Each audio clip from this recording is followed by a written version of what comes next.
Well, we're going to have a political showdown on Capitol Hill very soon. At the top of this hour, the Attorney General Bill Barr will testify before the House Judiciary Committee. Barr is set to attack Democrats in his prepared remarks, accusing them of trying to discredit him without foundation. I'm joined now by Judiciary Committee member and Tennessee Congressman Steve Cohen. He will, of course, get to question the Attorney General in just a few moments. Congressman, thanks so much for coming on this morning. We always appreciate you taking the time. I want to read a brief excerpt from the Attorney General's opening comments here. He says the following, or will say the following: "Ever since I made it clear that I was going to do everything I could to get to the bottom of the grave abuses involved in the bogus Russiagate scandal, many of the Democrats on this committee have attempted to discredit me by conjuring up a narrative that I'm simply the president's factotum who disposes of criminal cases according to his instructions. Judging from the letter inviting me to this hearing, that appears to be your agenda today."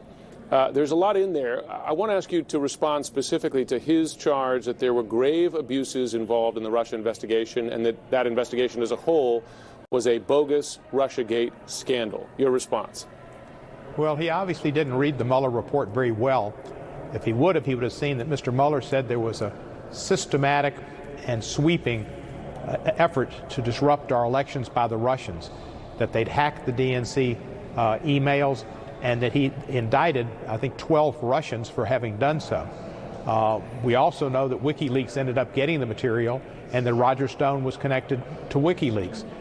Based on the commutation, it's pretty clear that Roger Stone could have implicated President Trump. As he said, he didn't, and he could have. He had the information. But we didn't see from your committee evidence of that, or sufficient evidence even from the Mueller report. It appears the Attorney General here is speaking specifically about the president's involvement here. Did you make the case credibly that the president was cooperating with Russia in 2016? I don't know that we did, because we didn't get to, have still not seen the unredacted Mueller report. He took great redactions. We, instead of working like every other Attorney General has with the Judiciary Committee, which is like an impeachment, like when sitting as impeachment, it's like a grand jury and should have access to those materials. Unlike any other Attorney General, he went to court to challenge them and appealed, and I guess he's hoping to get to the Supreme Court and hopes he gets what he thinks will be home cooking. But the public has never seen the unredacted Mueller report. We don't know what it'll say. And without Roger Stone's testimony, and now he's been given a commutation, that would have been a key to showing Trump had knowledge of what was going on with the purloined information that went through WikiLeaks. Stone took care of protecting Trump, and that's why he was convicted by a jury. Barr almost certainly will face questions about the crackdown in response to demonstrations in Lafayette Square. You remember the images there, the pushback, the batons, the use of tear gas. He has said, and others in the administration, this was just about making space to install a new fence there. As you know, a National Guard major is expected to challenge that account in sworn testimony in another hearing today. Who should Americans believe about the use of force there against those protesters? Barr or the National Guard commander?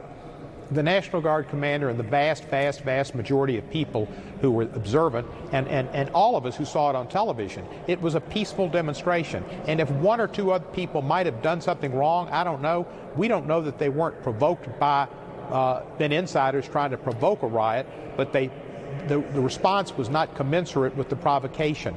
They had 1,500 U.S.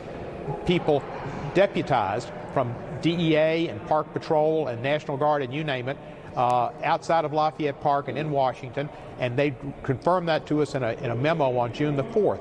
Barr wanted that park cleared, and Trump went right through it with Barr and others to appear at St. John's Church for a photo op.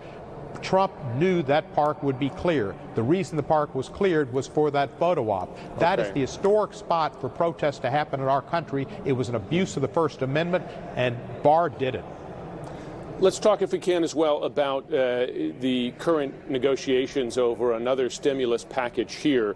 The key question here is extending those $600 a week additional enhanced unemployment benefits. Republicans want to cut that down to $200. Notably, Steny Hoyer in the House leadership, Democratic leadership, in response to a question as to whether that $600 is a disincentive to work, he says there's some validity to that. I wonder, are you and other Democrats willing to lower to find a middle ground, perhaps, on that enhanced benefit below $600, but perhaps above the Republicans' offer of $200? Representative Barr has a proposal, which I believe I'm a co-sponsor of, that would reduce it over a period of time. Started at 600 and gradually reduce it as we hope our economy gets better and people get a chance to get back to work. There might be some formula in there based on the economy of when it could be reduced. But the bottom line is people need that money to pay their rent, to pay for food, and without it there'll be people on the streets and more people in food lines. Yeah. Okay, final question if I can, because Dr. Deborah Birx says that your home state of Tennessee is one of the states that are showing a concerning increase in positivity rates and new cases, over 10% positivity. In infectious diseases terms, that's concerning. Yet, on the same day, the president is retweeting things that question whether mask wearing makes a difference, again touting hydroxychloroquine as some sort of miracle cure, although the data, the FDA itself is not recommending that. What's happening here? Can your state protect itself if you have the president denying the science? It's difficult for that to happen. Our governor seems to do what the president wants. He was one of the first states to reopen. He has not had a statewide stay-at-home order.